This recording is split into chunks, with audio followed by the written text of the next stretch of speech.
Et nous avons justement contrasté les deux personnages de Esther et de Vasti. La conclusion générale, la dernière fois que nous avons parlé dessus, nous avons conclu que celle qui manquait de sagesse était Vasti. Et elle a tendance toujours à condamner Vasti, à dire elle est insoumise, elle est rebelle, elle manque de respect à son mari, elle est au profit de Esther qui a fait preuve de sagesse, qui a posé une action révolutionnaire et tout. Mais dernièrement, je me suis dit, un peu lire ce livre-là avec un autre regard pour comprendre un peu pourquoi la face cachée de Vasti. J'ai fait mes petites recherches. Ce matin, j'aimerais que nous nous attardions seulement sur l'analyse des paragraphes. Je vais demander l'éclairage du Saint-Esprit pour qu'il me donne la capacité de sortir ce que je pense qu'il m'a fait comprendre dans ma lecture sur ce passage. Et nous allons commencer par planter le décor. Le 7e jour, comme le cœur du roi était réjoui par le vin, le roi Assuérus, quand il était content, lui et les gens de la cour, dont ses conseillers, ses amis et tout, quand ils étaient déjà sous, le roi voulait déjà, quand le roi avait besoin de se sentir roi, de se sentir honoré, de se sentir vanté, il fallait qu'il fasse venir sa femme pour que sa femme défile en petite tenue devant l'assistance, pour qu'il sente comment il est puissant, pour que ça confirme sa royauté en fait. Donc c'était chaque fois comme ça que Vasti était traitée. Et on sait tous que Vasti a été élue reine parce qu'elle était belle de figure, utilisée par son roi pour se sentir puissant, pour se sentir influent, pour se sentir honoré et tout devant ses gens. Donc Vasti vivait cette situation depuis un moment. Je pense que Vasti avait déjà un peu ras-le-bol de cette situation-là. Elle avait un peu marre d'être la chose du qui frisait un peu à la prostitution. La femme est créée pour être l'aide de l'homme. Mais en quoi on est l'aide de l'homme si, grâce à sa beauté, on se pavane tout le temps devant son mari qui est... Est-ce que la royauté de son mari était seulement attestée par sa féminité qui devait être partagée par toute la cour du roi? Moi, ça m'a permis de comprendre un peu pourquoi Vasti pouvait être un peu dans son ras-le-bol. Lui a fait poser une action. Comme nous tous, nous savons. Les femmes dans les foyers, nous vivons des situations qui perdurent.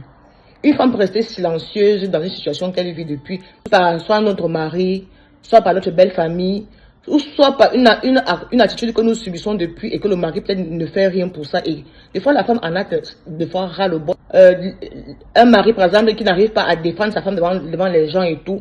Beaucoup d'entre nous ont vécu ça, beaucoup d'entre nous vivent ça tellement que des fois, la femme silencieuse a des fois atteint souvent un ras-le-bol qui la met à mijoter des choses intérieurement qui vont la pousser à avoir des comportements qui vont manquer de sagesse. Si je veux ramener Vasti dans nos mondes d'aujourd'hui, c'est pas parce que nous vivons une situation qui nous frustre depuis des années et que nous mijotons dans le silence que ça nous donne le droit d'avoir à désobéir à notre mari.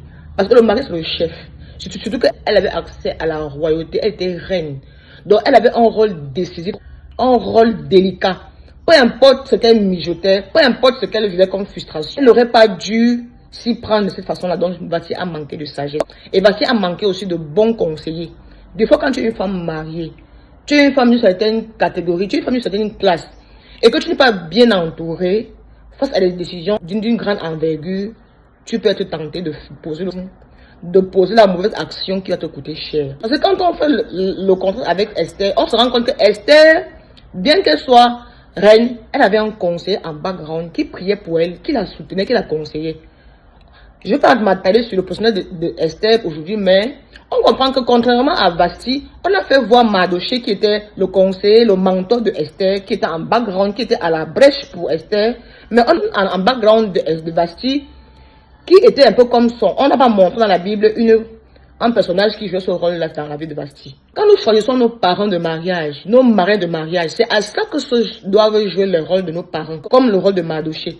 Si Vasti avait une conseillère de sagesse, ce que je suis sûr que le ras-le-bol n'aurait pas atteint le niveau que ça va atteindre. Parce qu'une femme, pour qu'elle parle et qu'elle désobéisse à un roi comme celui-là, c'est que je suis sûr qu'elle aurait accumulé déjà beaucoup de frustrations qui datent de depuis. Ça ne datait pas du jour là. Mais à qui se confier? Des fois, on manque à qui nous confier. On manque et puis des fois, on se confie à la mauvaise personne. À qui tu te confies? Des situations que tu vis qui te frustrent et qui te fait ruminer pendant des années sur une situation qui te met mal, qui te frustre et qui te traumatise. Veillons sur qui nous choisissons comme parents de mariage. De bien choisir les gens avec qui nous devons cheminer pour pouvoir qui vont avoir de l'influence dans notre comportement en tant que femme dans notre foyer, afin que nous puissions être des bonnes aides pour nos maris. Et que nous soyons une stratégie que Dieu nous a donnée en tant que femme pour accompagner ces hommes-là. Que nous serons vraiment éclairés pour jouer bien notre rôle. Je ne vois aucun homme C'est même un roi. Je ne vois aucun homme, même un petit, qui pourrait se sentir fier d'être déshonoré devant ses amis. Je ne vois aucun mari qui puisse se sentir honoré d'être déshonoré devant son mari. La Bible dit que l'homme c'est le chef de la famille, l'homme c'est le roi, l'homme c'est ton chef, l'homme c'est la tête, l'homme c'est l'autorité. Et il est hors de question qu'une femme qui est sage, comme dans Proverbe 31, puisse parler à son mari. Donc, peu importe quelle est raison ou pas sur un sujet, il y a une manière de dire non à son mari. Il y a un endroit de dire non à son mari. Il y a une façon de refuser une demande à son mari. Si tu te prends mal, tu vas ressortir à venir rappeler parce que l'orgueil de l'homme ne peut que lui donner à ressortir son ego et te faire subir les conséquences de sa frustration. C'est ce que Bastille a subi ici. À ramener Bastille dans notre monde actuel pour que nous nous voyons en Bastille et que nous mettons un doigt sur nous-mêmes. Que nous arrêtons de jeter la pierre sur Bastille seulement, mais que nous nous rendons compte que nous aussi, des fois, nous sommes des Bastilles dans notre foyer. C'est le ras-le-bol de Bastille qui l'aurait poussé à avoir ce comportement qui manquait de sagesse et de répondre à son mari de la mauvaise façon et qui a permis qu'on la destitue, qu'on l'expulse du palais. Elle s'est prise de la mauvaise manière.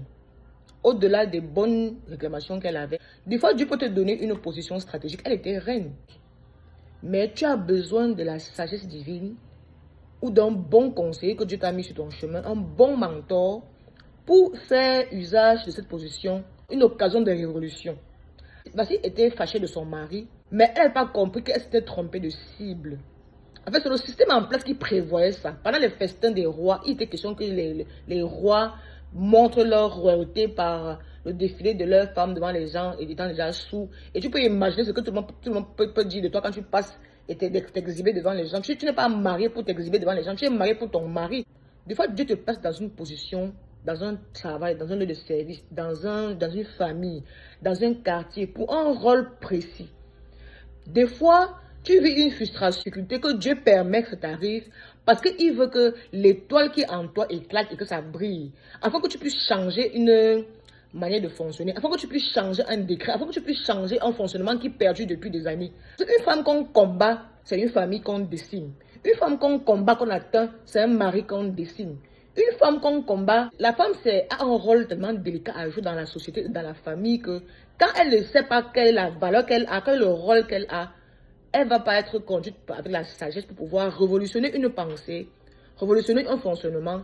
Tu arrives dans une belle famille où on fait d'une certaine façon, tu dois être rempli de sagesse pour pouvoir faire différemment, pour pouvoir faire ce pourquoi Dieu t'a mis là-bas.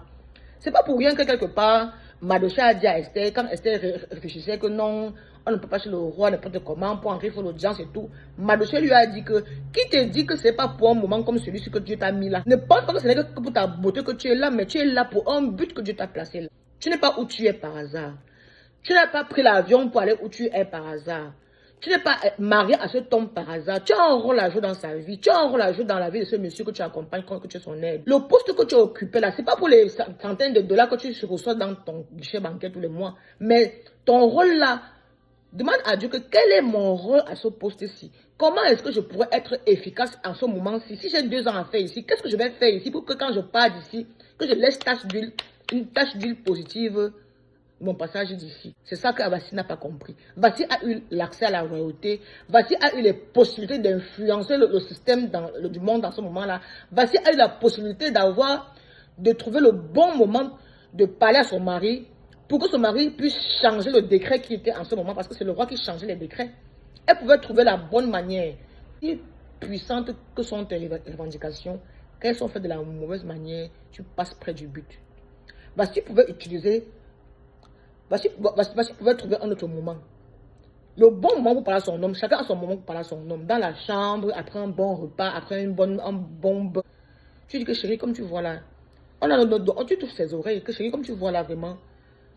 Tu mets la même tenue que tu mets toujours pour aller t'exhiber devant les gens quand ton mari est sous là. Tu mets la même tenue devant lui, tu t'exhibes devant lui comme tu veux. Tu le caresses comme tu veux. Dès qu'il est en condition bien, tu dis que papa, la même que moi, j'aime m'exhiber devant toi.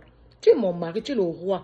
Roi, règne jusqu'à... Tu donnes ces éloges. Que tu es le roi jusqu'à la terre finie. Tu es le roi de mon cœur. Tu es le roi de ma maison. Tu es le chef de ma famille. Tu es mon mari, je t'aime. Tu dis tout ce qu'il va entendre.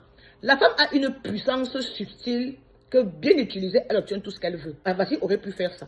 Parce qu'il y a des moments où elle était en intimité avec son mari. Elle pouvait profiter de ce moment-là pour parler à son mari, pour chuchoter à son mari. Papa, comme tu vois là, moi j'aime quand je suis ta fleur, je suis ta femme. Je me sens femme quand je suis avec toi. Quand je me récite devant tes amis là, ils me regardent mal, ils me regardent même en genre, comme s'ils me convoitaient. Tu mens même que des fois tes amis là même passent par derrière ta cour, mais je refuse. Parce que je suis belle pour te faire plaisir, je suis belle pour toi. Après, son mari peut me dire que, mais pourquoi tu ne m'as pas dit ça depuis? Tu dis que non. Parce que quand tu me fais m'exhiber devant les gens là, c'est une loi qui doit s'abolir. Comment j'ai été mariée pour toi, pour ton honneur, pour ta royauté. Tu es un grand roi. Tu lui donnes ses éloges. Il va sentir que sa chose est menacée. Il va dire que, mais la loi même qu'on dit même que la femme vient défiler devant les gens à la cour, c'est même qu'elle est roi. Il change de décret.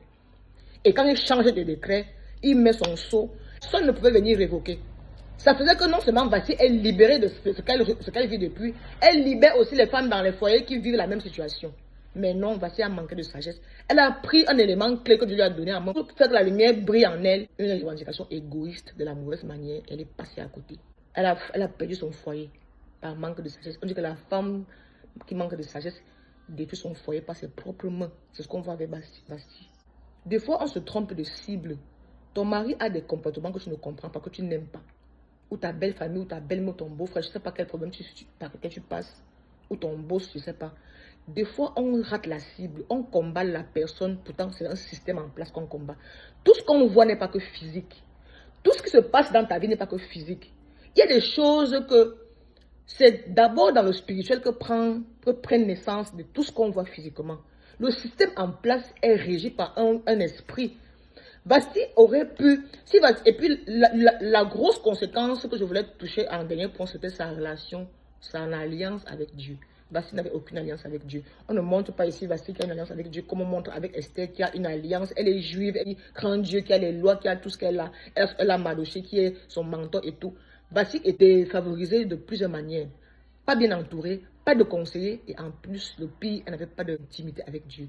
Elle n'avait pas d'intimité avec le Saint-Esprit qui est le meilleur instructeur, le meilleur conseiller, le meilleur, celui qui te donne la sagesse. Tout ce que nous vivons n'est pas que physique. Tu as des combats dans ta belle famille, dans ta famille, avec ton mari. Tu vas lui lancer les mots durs, tu vas l'insulter, lui faire des choses. L'attitude qui devrait être, c'est aller dans l'intimité avec ton Dieu. Confier ce problème-là à Dieu. Comme Esther a fait. Esther a pris 3 jours de jeûne parce qu'elle avait compris que tout n'est pas physique. Tout ce qui est physique prend essence dans le spirituel. Et tout combat qui se gagne physiquement commence dans le spirituel. Parce que quand tu t'engages dans ce combat, tu engages Dieu. C'est pour ça que David avait gagné Goliath malgré sa grosse taille et toute la foule qui était devant lui. Parce qu'il a dit que je ne viens pas vers toi, non pas avec ma lance et mon bâton, l'Éternel des armées. Et quand tu engages l'Éternel des armées dans ton combat, le succès est assuré. C'est pour ça que la reine Esther a bravé. La loi disait qu'aucune femme ne peut aller dans la cour du roi sans que le roi ne donne l'accord, prenne la permission et tout. Elle a pris son intimité avec Dieu dans 3 jours de jeûne là. Elle a engagé Dieu dans son combat et elle est partie. Elle a eu faveur aux yeux du roi. Tous les critères et quoi ont été bannis. On dit que pour que quand tu es dans ces coups là, pour que tu échappes à la mort, il faut que le roi te brandisse son bâton là, là. Le roi a brandi son bâton. Ce n'était plus lui qui a agissé, c'est le cœur des rois est manipulé par Dieu. Je ne sais pas quelle est ta relation avec ton Dieu. La température de ta relation avec ton Dieu, dans ton foyer, dans ton travail, dans ton rôle de mère. Tu n'es pas mère de ces enfants par hasard. Tu as un rôle à jouer dans cette place que tu as, de mère que tu as dans la vie de tes enfants aujourd'hui là. Dieu t'a remis ces enfants pour un but. Prends du temps devant l'Éternel et demande-lui, papa, quel est le but pour lequel tu m'as donné ces enfants? Afin que tu t'amènes à les éduquer selon les voies qu'ils vont suivre pour que plus tard, ils ne s'en détournent point. Toi qui es dans ce foyer, toi qui es dans cette relation-là, quelle est la raison pour laquelle cette relation? Quel est le but? Des fois, on cherche les gros buts, pas toujours les gros buts. Il y a des petites actions qu'il faut qu'on pose pour faire différemment, pour impacter positivement, pour changer, pour révolutionner une manière de faire qui a toujours été. Mais que dès ton passage, les choses changent comme Esther a fait. Esther n'a pas été seulement choisie reine pour sa beauté. Oui, sa beauté lui a donné l'élection pour entrer au palais, mais en fait, Dieu l'a envoyée là-bas pour qu'elle puisse user de l'alliance divine pour révolutionner l'histoire des Juifs.